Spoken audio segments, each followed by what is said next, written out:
Can straight men ever be romantically attracted to each other? To another man? Well, turns out it isn't black and white when it comes to men and sexuality. HuffPost blogger Joe Court, who is a psychotherapist and certified sex therapist, wrote this blog exploring the variety of reasons heterosexual men may engage in same-sex relationships. He says the assumption that men who have sex with men are, quote, in denial and need help to recognize and accept their, quote, true homosexual orientation does not actually represent the experience of many men. It's interesting. I sort of love this blog because it makes us talk about what it means to be gay or straight. He basically says that a lot of men, I think what he's talking about is that their gayness, or what we would consider them being gay, is actually situational or an activity. So if you're in prison, for example, you don't have any option but to have sex with other men. If you're going to have sex, there's no women there for you to have sex with. If you are an escort and maybe trying to make money, perhaps it's more lucrative for you to make money with men rather than women. And he trots out the old story that if you want to do porn, you got to go first through gay porn in order to get to straight porn. I mean, is that actually gay true? for pay? Yeah. I mean, I don't know if that's true. I have not done porn myself yet, so maybe. But I think so. What he's talking about though is that maybe men engage in acts with other men. Because of, it's the sort of like a whole is a whole sort of situation. But it's also pathologized.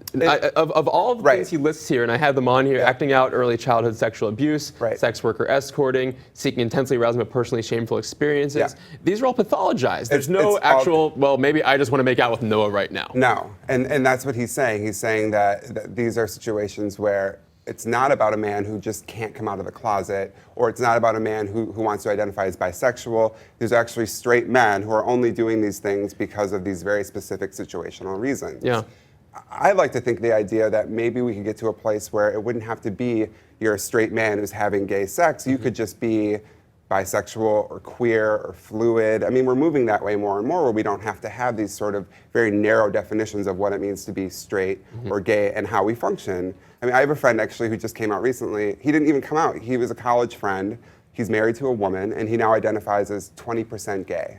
Right, there's you know a spectrum, what I mean? right? Exactly. Yeah. So, I'm wondering what Joe Court would say about this guy. Is he a straight guy or not? What did your friend's wife think about that? She's actually okay with it. Excellent. Which I thought was super cool, but it just shows the progress that we're making. And I think, so when we start to try and make things really super black or white, it doesn't work.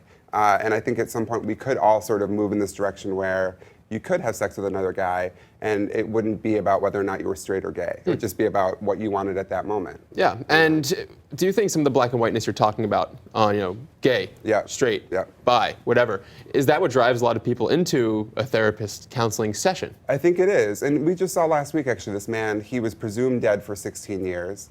He came back to his family, and now he came back as a gay man. Wow. And he actually faked his own death because he couldn't handle the idea of coming out. He was stuck. He came from a very Christian background.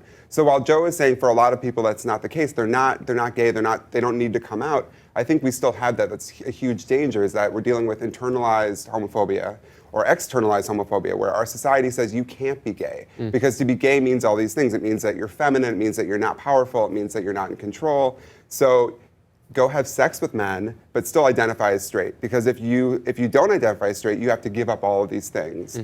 And you won't be the functioning part of society that you're supposed to be as a man.